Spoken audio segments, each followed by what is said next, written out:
اعوذ باللہ من الشیطان الرجیم، بسم اللہ الرحمن الرحیم۔ السلام علیکم، مرکزی اشاعت التوحید و سنہ چینل میں خوش آمدید۔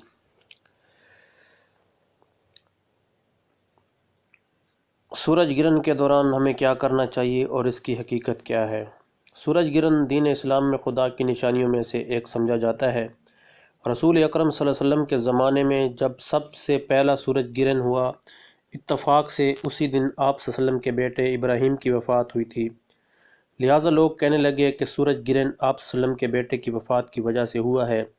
حضور صلی اللہ علیہ وسلم نے اس ضعیف الاعتقادی کو ان الفاظ سے رد فرمایا: سورج اور چاند کسی کے مرنے سے گرہن نہیں ہوتے، یہ تو قدرت الہی کی دو نشانیاں ہیں، جب انہیں گرہن ہوتے دیکھو تو نماز کے لیے اٹھ کھڑے ہو۔ صحیح بخاری۔ ایک حدیث کے الفاظ یہ ہیں کہ صحیح بخاری ہی کی ایک اور حدیث میں مرقوم ہے کہ آپ صلی اللہ علیہ وسلم نے فرمایا: چاند اور سورج کا گرہن آثار قدرت ہیں، کسی کے مرنے جینے یا کسی اور وجہ سے نمودار نہیں ہوتے، بلکہ اللہ اپنے بندوں کو عبرت دلانے کے لیے ظاہر فرماتا ہے۔ اگر تم ایسے آثار دیکھو تو جلد از جلد دعائے استغفار اور یاد الہی کی طرف رجوع کرو۔ صحیح بخاری۔ لہذا جب ایسا معاملہ پیش آئے تو اہل ایمان کو چاہیے کہ وہ اس نظارہ سے محفوظ ہونے اور تہمات کا شکار ہونے کی بجائے دربار خداوندی میں حاضری دیں اور گڑ گڑا کر اپنے گناہوں کی معافی طلب کریں، کیونکہ سورج اور چاند گرہن اللہ کی نشانیوں میں سے ہیں۔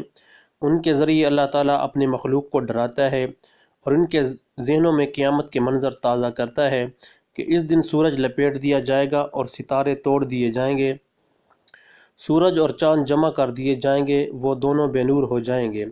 سرور کائنات صلی اللہ علیہ وسلم کا شمس و قمر کے گہنائے جانے پر عالم یہ تھا کہ آپ صلی اللہ علیہ وسلم گھبرا اٹھتے اور نماز پڑھتے۔ نماز کسوف کا طریقہ: جب سورج گرہن ہو تو چاہیے کہ امام کے پیچھے 2 رکعتیں پڑھے جن میں بہت لمبی قرات ہو اور رکوع سجدے بھی خوب دیر تک ہوں۔ 2 رکعتیں پڑھ کر قبلہ رو بیٹھے رہیں اور سورج صاف ہونے تک اللہ تعالیٰ سے دعا کرتے رہیں۔